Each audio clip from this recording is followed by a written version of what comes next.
views expressed on this program are those of the hosts, guests, and callers, and are not necessarily those of this station, its management, or other advertisers. You're listening to Transformation Talk Radio.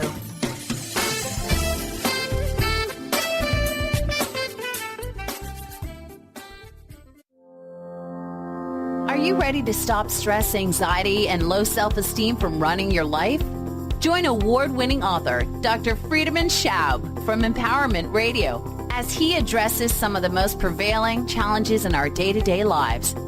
Find out how you can use the power of your mind to overcome self-sabotaging patterns and build a solid foundation of confidence and self-respect. Learn cutting-edge tools and approach every day with great ease, joy, and purpose. This is the time to empower yourself. Now, here's your host, Dr. Friedemann Schaub.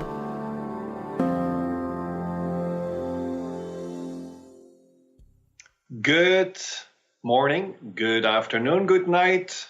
No matter where you're listening to Empowerment Radio from, I welcome you to the show, and I'm so grateful that you have tuned in and that you are ready to get one step further on your journey to self-empowerment, like we all are on that journey. And today I want to talk about this really important topic, which I think I called the one thing we need to survive as a species. And that sounds really kind of almost scary. What is the one thing? Is it oxygen? Is it clean water? Is it food? Is it a Mars bar? No, what we really need to survive is compassion.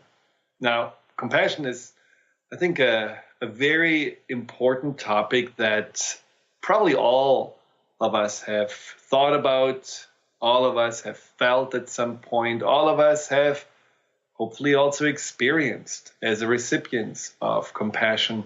But the reason why I'm saying this is so important for us as a species to survive is because of those really tragic events that happened in Houston with Harvey, and now everyone in Florida and the islands, the Caribbean islands, and maybe in other areas on the East Coast are bracing themselves already for Irma. And what those storms and other natural disasters really show to us that they don't make any distinction between races, between haves or haves not, between political affiliation, between any preferences. It doesn't matter to a storm. It just comes and it asks us to deal with it. Now, how did we deal with it? How did the people in Houston and around deal with it? Well, one of the things that I've found so positive and encouraging and inspirational was how the authorities were asking for volunteers. Please, can you get out your trucks, your boats, your kayaks, and help looking for people that need support, that may be stuck on their roofs, that may be stuck in their homes. And people came out in droves. They were absolutely ready to do whatever they can to even put their own lives at risk to help others. Others were in shelters and were donating clothes and food and money. And I think that is what compassion in action is all about, coming together as a community, as equals, and just knowing, yes, you are in need and I will show up for you and I will help you. Now, we don't necessarily only have to show up in compassion when there is a disaster, right? We should be able to tap into compassion and be compassionate to each other on a day-to-day basis. Wouldn't life be much better? Wouldn't it be so much more pleasant if we would know that when you meet someone, there is a compassionate person across you? Wouldn't it be wonderful if we would actually not fall into judgment or any kind of negativity towards others, but be able to see them through compassionate eyes? Well, that is not necessarily the tendency that we are living in right now. And that is something we have just to be aware of. The reality of the current climate, not only in the US, but in other countries as well, is more a climate of divisiveness. It's a climate of anger. It's a climate of us versus them. It's a climate that basically is rejecting and excluding a lot that is different, people that look different, have different origins, have different languages they speak. That tendency that right now comes from fear, from anxiety, from a sense of insecurity that says, let's just build a wall. Let's just keep people out or send them back.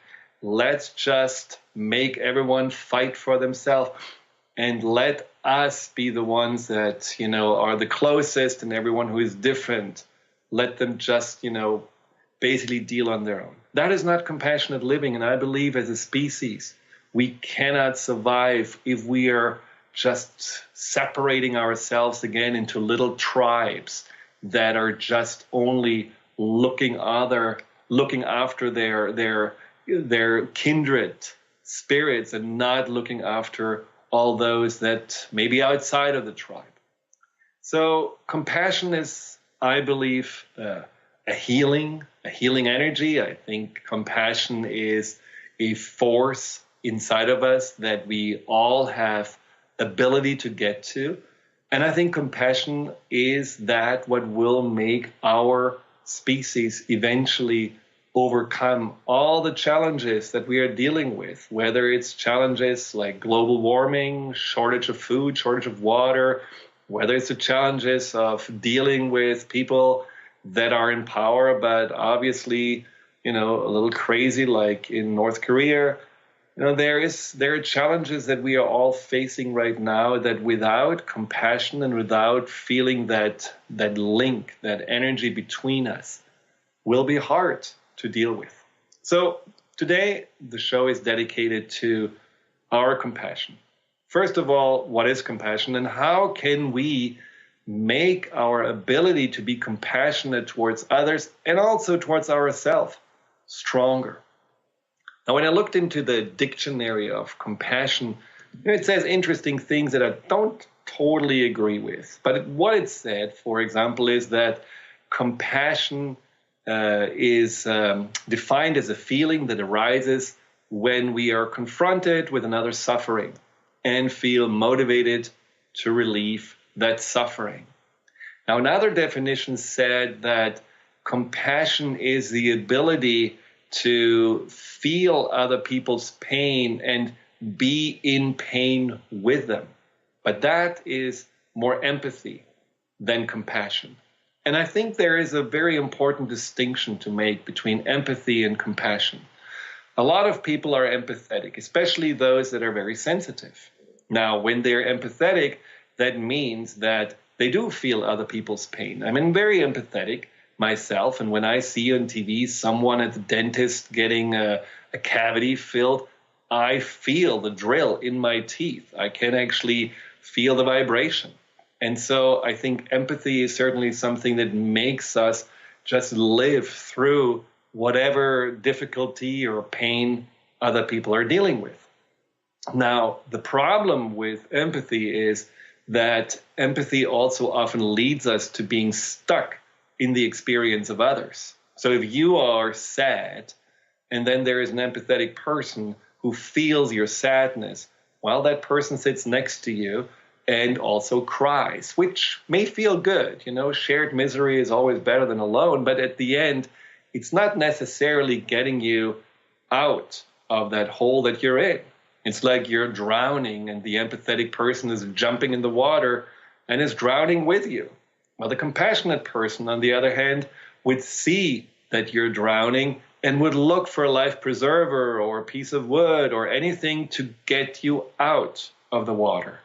A compassionate person sees you in the darkness of your mind and holds up the light to make you just see the way out. A compassionate person understands that you're in pain and maybe in a place of great insecurity, but that person sees beyond those illusions and beyond those beliefs and knows that there is potential for you to heal, potential for you to grow, potential for you to also love and appreciate yourself.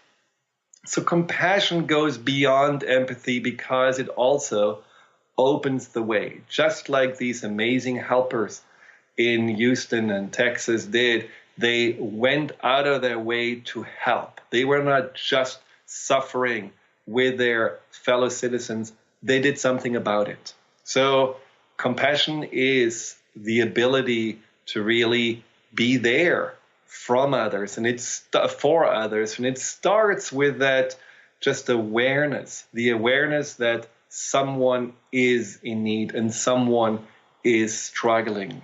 I remember the first time I was compassionate, and I don't know if you remember the first time you felt compassion, but I was a little boy, and my parents had this tradition on Christmas to go out and bring some little baskets with some delicacies, food, coffee, wine, to those that really had nothing.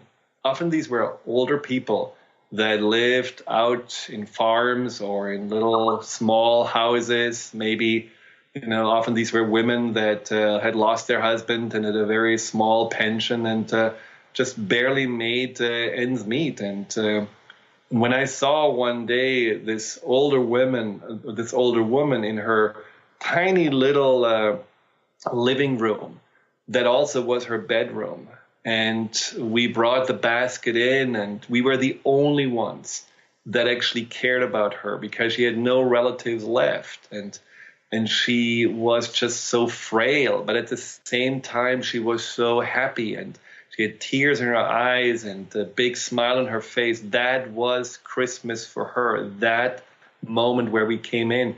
In that moment, I felt so much empathy for her loneliness and certainly also for her meager life and her challenges. And at the same time, I also felt that compassion because I admired that she could really receive and that she was smiling and that she was giving me a piece of the chocolate that she had just to give a little bit back. And so I felt that even though I was just a little boy, that I made a difference with my mother, that just the presence, not only the gifts, but the presence of us really, I believe, brought light in her day. And so that was a very, very nice memory for me, and especially at that Christmas, a better and I think also deeper memory than the train that I got as a present and that actually never really worked. But that's a whole different story I can tell another time. After the break, we will talk more about compassion. What is actually something we can do? What are steps that help us to tap into our ability to have compassion? And is it a natural ability, or do we actually have to learn it? And are there people that just cannot be compassionate? All of those questions will be answered after the break. So stay tuned.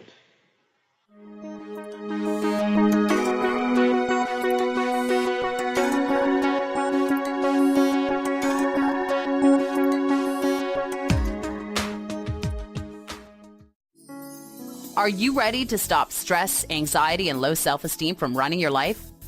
Join award-winning author Dr. Friedemann Schaub for Empowerment Radio and learn breakthrough solutions to switch out of survival mode and approach every day with great ease, joy, and purpose. Tune in the first and third Wednesday at 11 a.m. Pacific to Empowerment Radio with host Dr. Friedemann Schaub on Transformation Talk Radio. Visit thefearandanxietysolution.com to learn more. Known for his keen sense of humor, contagious smile, and extensive esoteric wisdom, EJ translates deep spiritual wisdom into practical advice to empower you to live your happiest, most fulfilled experience. Mystic Living Radio, Deep Spiritual Wisdom, Practical Advice with EJ, Eliyahu Jihan.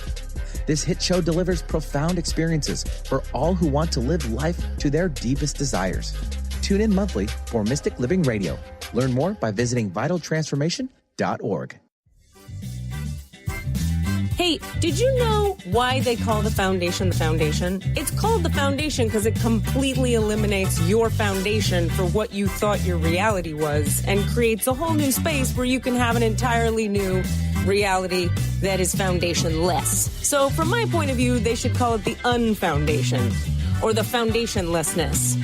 Either way, there's a big new global rewrite happening again because these guys cannot stop changing. There should be like a Change Anonymous that Gary and Dane go to. And it's happening April 28th to May 1st. You can find out about it at accessconsciousness.com/global foundation. It's happening in Paris. Go to Paris or do it online or find a pod near you. These are all the options you have. And what else is possible?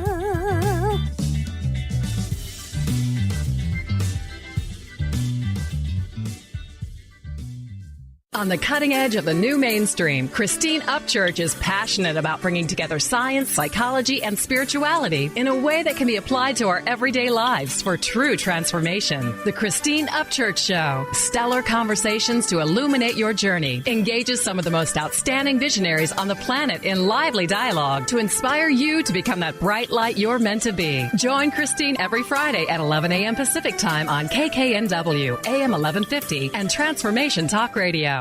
Hi, this is Laura Richer, host of On the Verge Radio. Sometimes you hear encouraging messages like transform your life now, become empowered, create the life you crave, and it all seems overwhelming and you're not sure where to start. I'm here to tell you that self-improvement is not always fun and easy, but it is always worth it. The path to creating positive changes begins with releasing the things that have been holding you back. Then you can create a life that inspires you.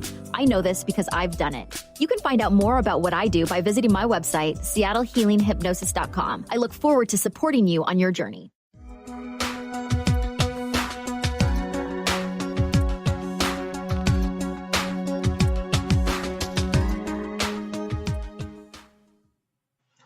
Welcome back to Empowerment Radio. We are talking about compassion, and if you have any questions or you want to share your story about compassion, and one of the things about Empowerment Radio, which I find is really dear to my heart, is that I'm not the big teacher who is telling you what this and this is about or stories about my life or my clients. Of course, it is about inspiration. It's about guidance. It's about education, but it's also something that I would like you to share with all the other listeners, the wisdom that you have taken on and that you have gathered throughout the years, the experiences that you have made. Would love to hear from you to share those things, and call in 888-418-6890 if you need support, if you need guidance, if you feel I would love to have more compassion, I would love to receive more compassion, I don't know how. You can also use the instant messaging on the website that you're listening from. Just type in your question and I will do my best to answer it. Well, we are talking about compassion, the importance of compassion. As the Dalai Lama said, that love and compassion is not a luxury, it is a necessity. And he said, without it, we cannot really survive. Now, some people would say, no, forget about it. Compassion is definitely a luxury. It's like, 2 pints of ice cream for someone who had a heart attack and still doesn't fit in their pants. Compassion is not something we can right now afford. And so, in some ways, when you believe that compassion is almost, like something you have to study, learn, something that's not necessarily natural to us as a species, because isn't it true? It's all about the survival of the fittest, the strongest, and not the most compassionate. Well, research would contradict that, because research has found that compassion and the ability to be compassionate is natural, not only to us as humans, but also to animals. There was a study in rats, for example, and I did research with rats, and I still feel bad about it because on some level, I definitely was the reason why many of those poor rats were dying due to the research, and I'm grateful for them sacrificing their lives, but I did see firsthand how caring and compassionate rats can be. Well, in that research, they basically did the test where a rat was having a beautiful, delicious piece of chocolate in front of it, and next to it was another fellow rat that was put into a little water bucket and was about to drown. The question was, will the rat eat or help? Well, the rat helped pretty quickly. Maybe it thought for a moment about it, but then it just ran to support its mate. Now, if the rat had, before the experience of almost drowning, the time that it was needing to help was much shorter. It didn't even think about eating from that chocolate. It just went right to the rescue. Now, that is something that apparently also animals have inside as an instinct.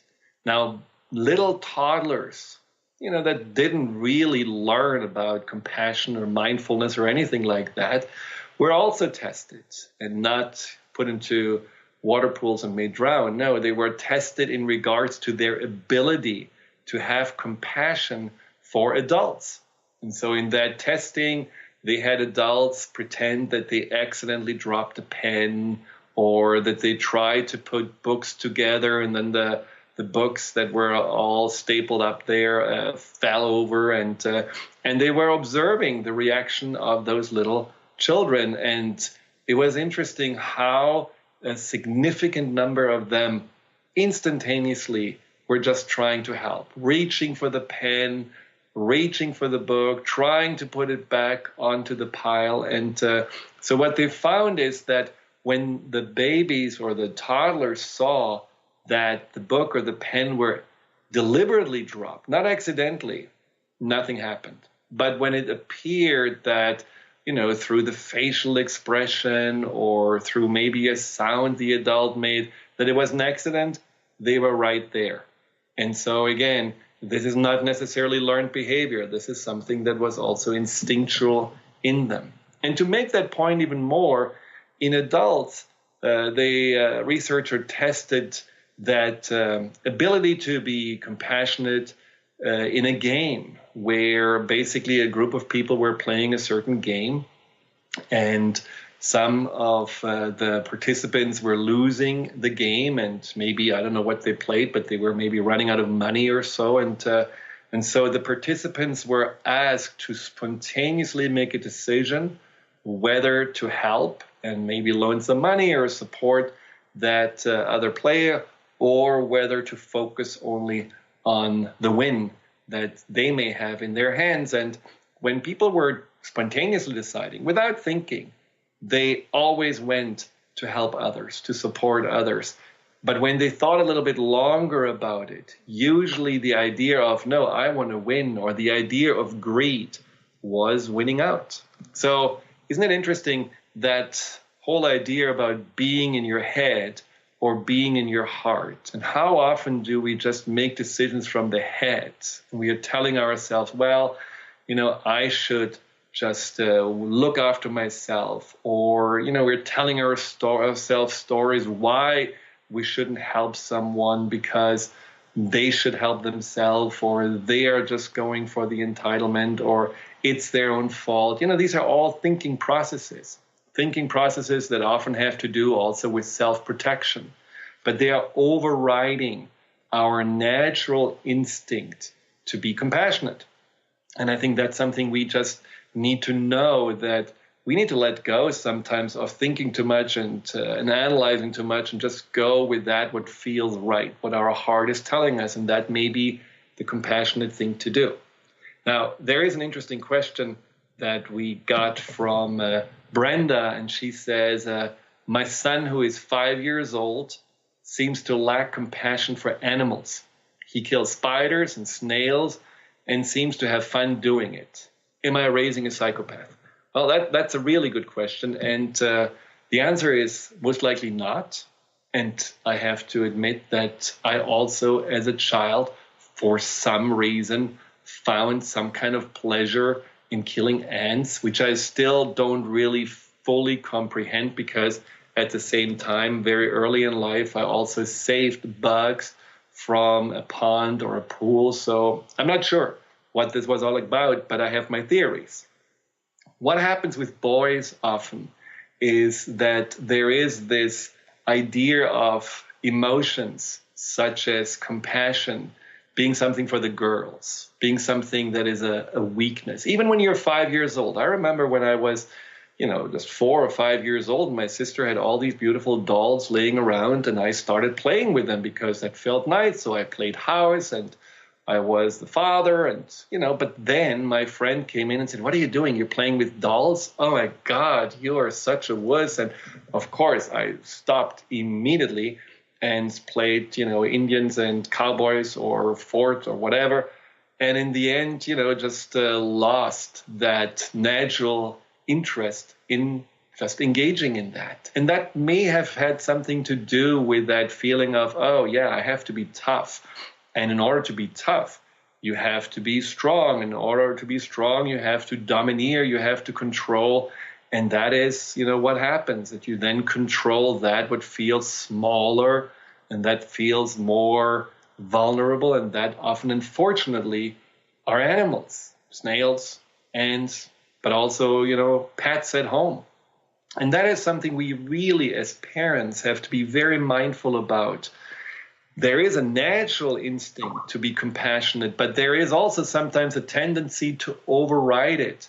And so as parents, you want to teach your children that natural instinct to have compassion is not about boy or girl. It's something that we all have. And that compassion is a power. That compassion is something that you want to do also because you want to honor the animals. You want to honor nature, and you want to be in awe of it. The snail has its home in that garden. The cat deserves to be petted and not pulled by its coat.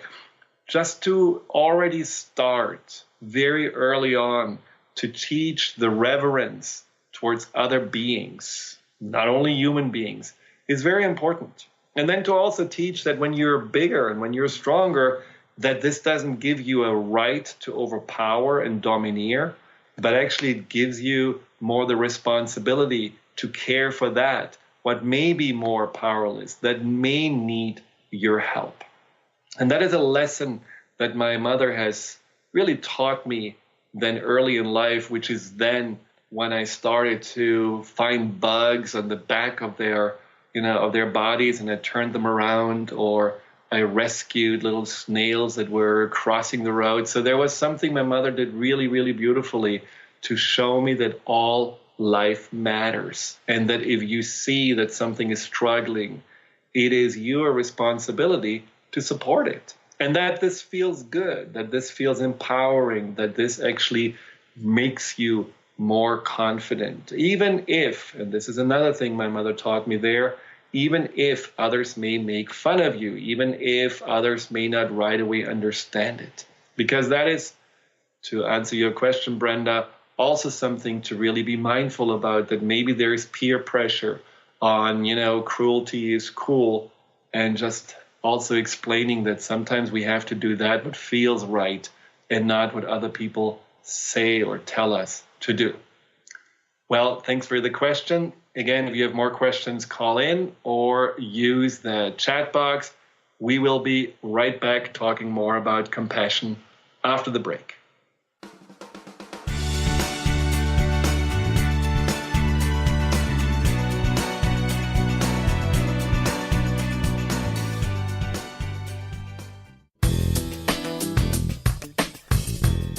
Powerful insight and practical tools to support you on your spiritual journey.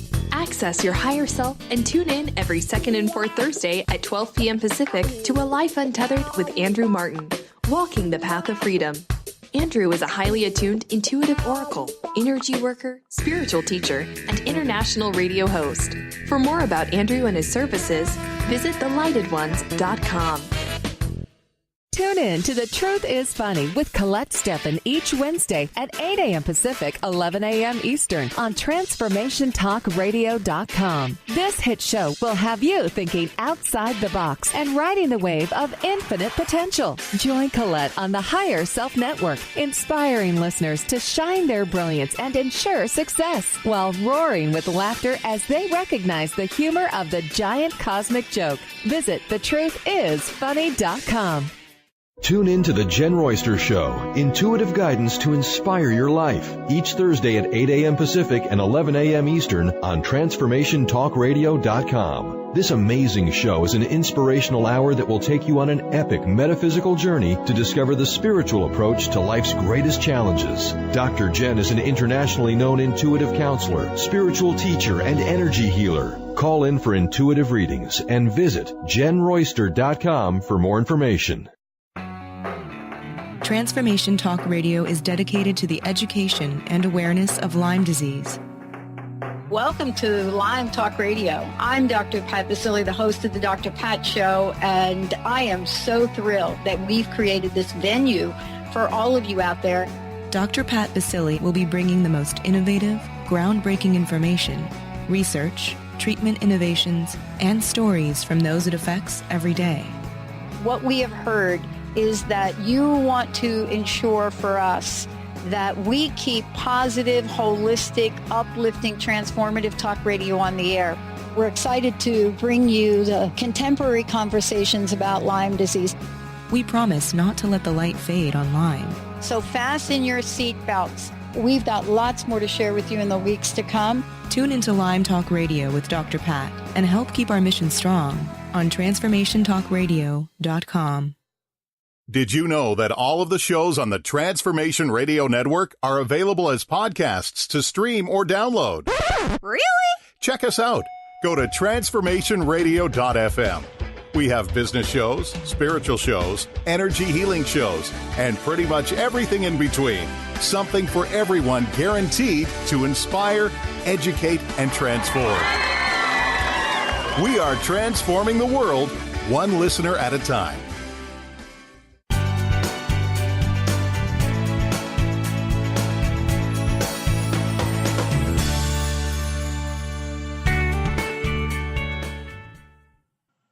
Welcome back to Empowerment Radio.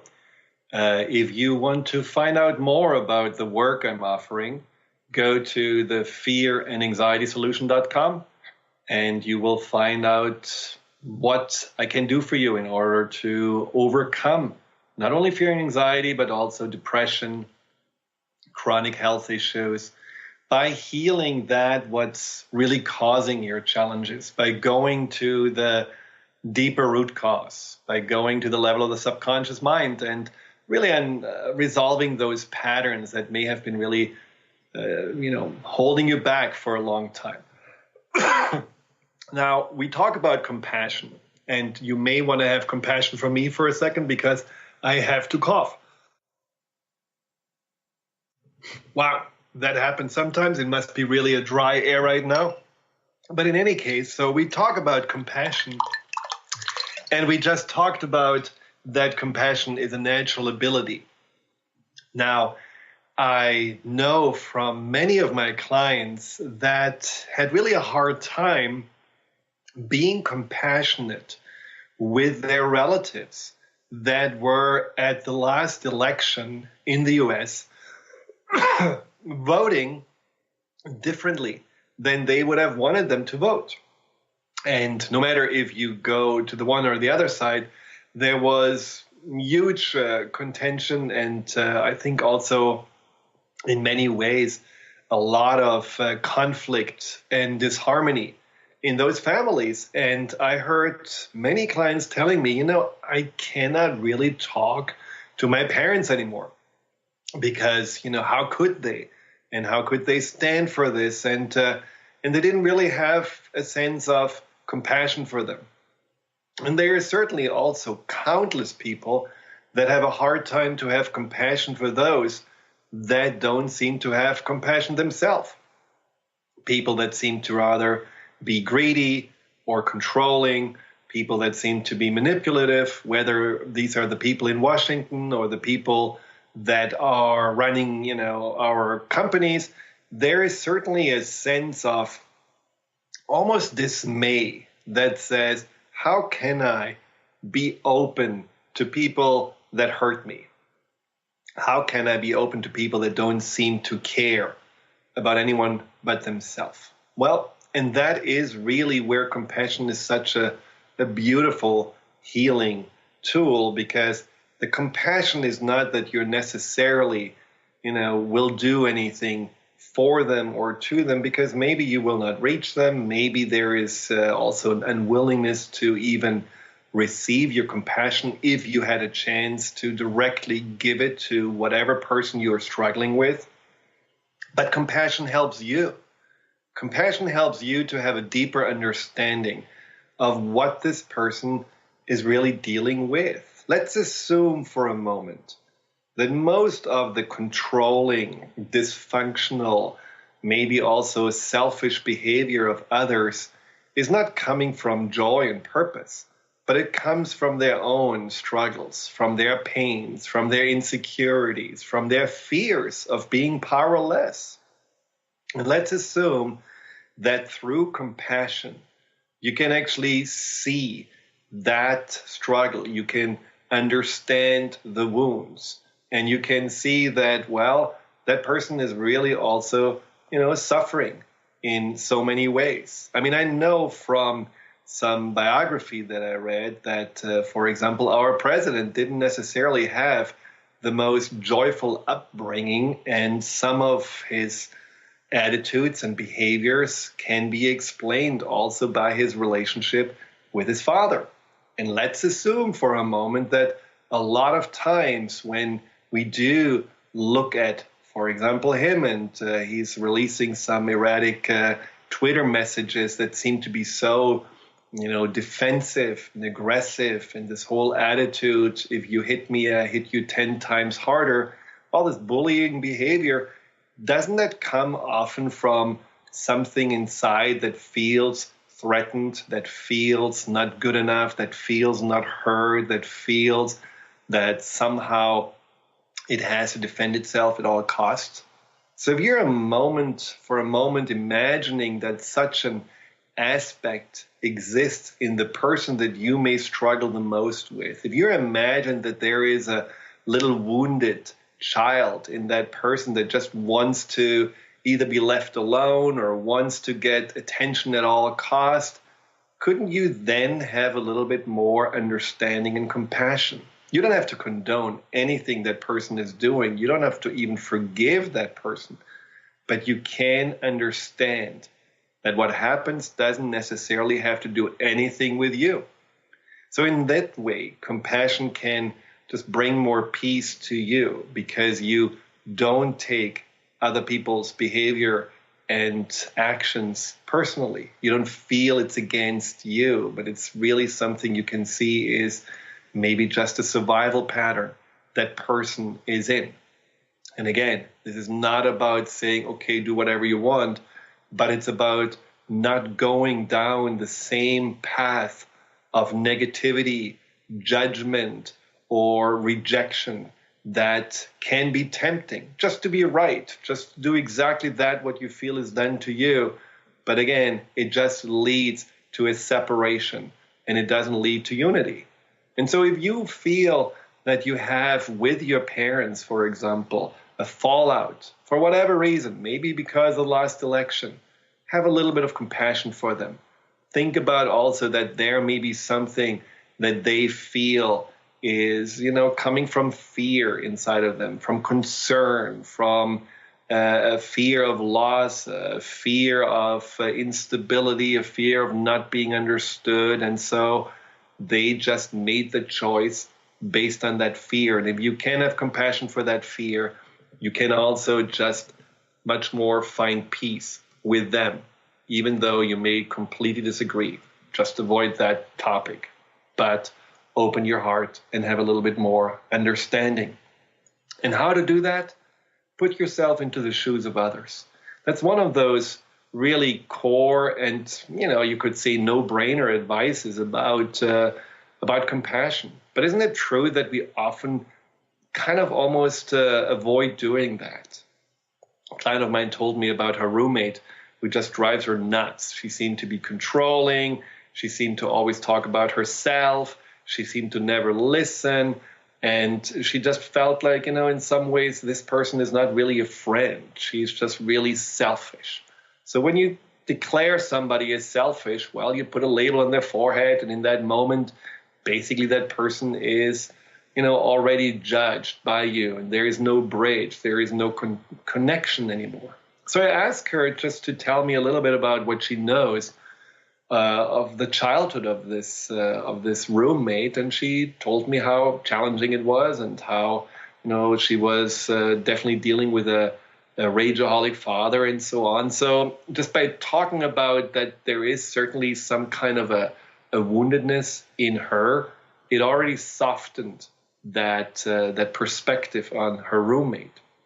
And then putting herself in the shoes of her by really realizing, well, maybe she doesn't want to hear about my problems because it would just get her too emotional. It would get her maybe too close to her own problems. Maybe she's just sitting on her own Pandora's box and doesn't want to really open it up. And so if I, meaning this client of mine, if I'm opening up and say, I have trouble with my boyfriend, I feel insecure, the reason probably why she's avoiding even to listen is because my issues are just like her issues, because, this client also had a similar upbringing, and so she doesn't want to be reminded of that.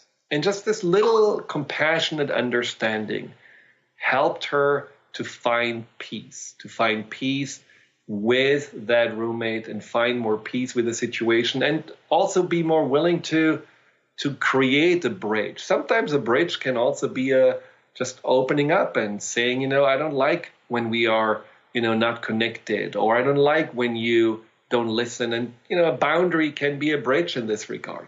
But it all starts with compassion. And Justin, we're just going to skip the break.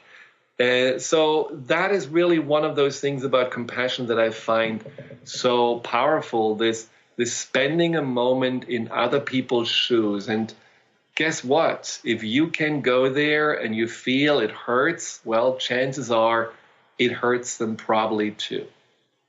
Now, another way to be compassionate and to foster the habit of compassion is just to listen. How often do we actually listen? I think maybe men are a little bit worse than women in that, but I know, there are many times that I was told by my spouse until I changed, but, I'm a very good listener in my work, but when it comes to my wife, sometimes I just immediately wanted to jump into a solution, immediately wanted to help her. And at the beginning of our marriage, that could be a little challenging. And so rather than, she saying like, well, I'm frustrated with this and that, and I saying, oh, you probably have just not slept enough. Let's have a good night's sleep and you're going to feel better tomorrow. I really understood what's much more helpful for her is just to listen and also maybe help her to feel heard by saying, well, this must be really hard. I'm sorry that you feel that way. That in itself is a very simple way to be compassionate, because again, compassion doesn't have to be fixing. Compassion can also be in that moment just to be there and embrace the other person with understanding. Give them a shoulder to lean on. Give them someone who is witnessing their pain and just gives them the sense that they are not alone. And that is a random act of kindness. And other random acts of kindness and compassion can be things that just spontaneously feel right. Like, I talked about this game playing. If you feel like there is someone, that just asks for, maybe $1 on the street. And even if you have the story, it's all a scam, or they should get a job, or whatever those things are, or they only use it for alcohol. If you have a feeling that someone, a homeless person in the street, wants, maybe $1 or 50 cents, just do it. and just really have compassion, but not just like dropping in and running away, but maybe you want to smile. Maybe you want to have a little chat. Maybe you want to acknowledge the person, because what this person may need more than $1 is just to be seen as a person. That can be a random act of compassion, a random act of kindness. Sometimes I, walk around and I just see, that someone has a card in front of them and they're obviously lost and looking for, a way to get around. So stop. When you see that, I do stop and ask them, can I help you? That's something very simple that just opens up that pathway to be more compassionate and be more caring. And what I find so fascinating when we do that is that we feel more connected with each other. We see just, us more as, a big family in some ways. I know that sounds trite, but it's true, because you do feel like, wow, what I give to those, I can also be open to receive back. Compassion goes both ways. And often when we are more compassionate to others, somehow we are also more open to receive any kind of kindness and support. Which brings me also then to that, what is important about compassion, that we are also giving it to ourselves. And that's a whole other program that we will talk about at some point. But self-compassion, try to read up on it, but even more importantly, try to practice it. When you wake up in the morning and you have a headache, don't beat yourself up. Don't push yourself. Don't ignore that pain by stuffing some anti-inflammatory. No, just really spend a moment and say, oh, I'm sorry that I feel this way. Oh, that sucks. Well, I will just be a little bit more slow today, or a bit more mindful. I will maybe have a little nap, and just treat yourself as someone that you would really deeply care about and be compassionate with. So that's also something, that self-compassion, that is a gift that you give to yourself, but then it will also keep on giving as you will be more compassionate to others. Now, I would love to do a little meditation that ultimately is a daily practice, a love and kindness practice that is all about fostering the habit of being compassionate. So if you want to just lean back a little bit, close your eyes, take a deep breath in, and exhale. And just think about for a moment someone that is close to you, someone who loves you. It can be someone from the past or the present. It can be a person or an animal. It can be even a spiritual guide or teacher. Just imagine that person right now on your right side, sending you love. Just imagine that right now, from whatever source, you can feel that warm, compassionate love from that person.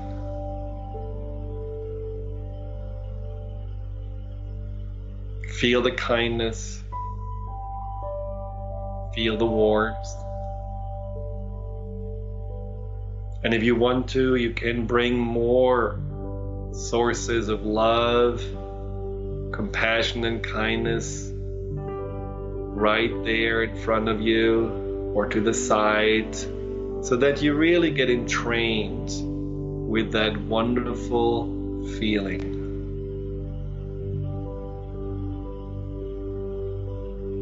And then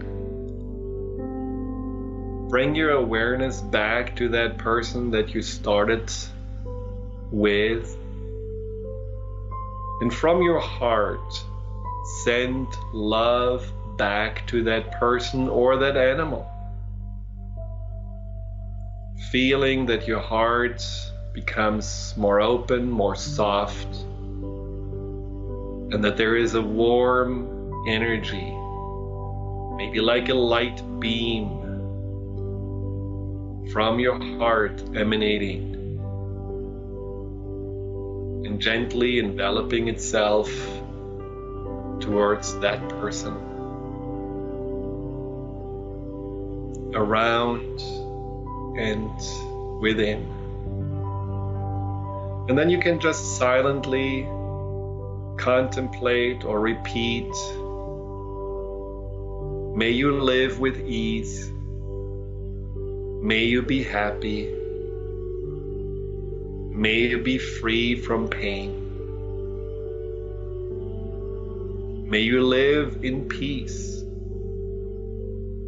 may you be happy, may you be free from suffering.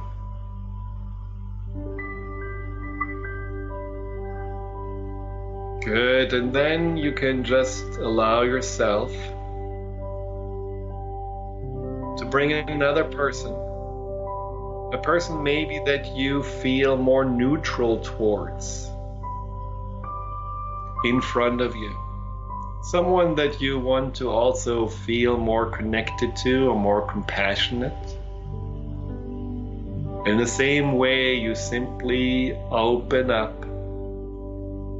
Feel that energy that you have received and that is naturally inside of you, emanating from your heart, wrapping it like a warm blanket around that person.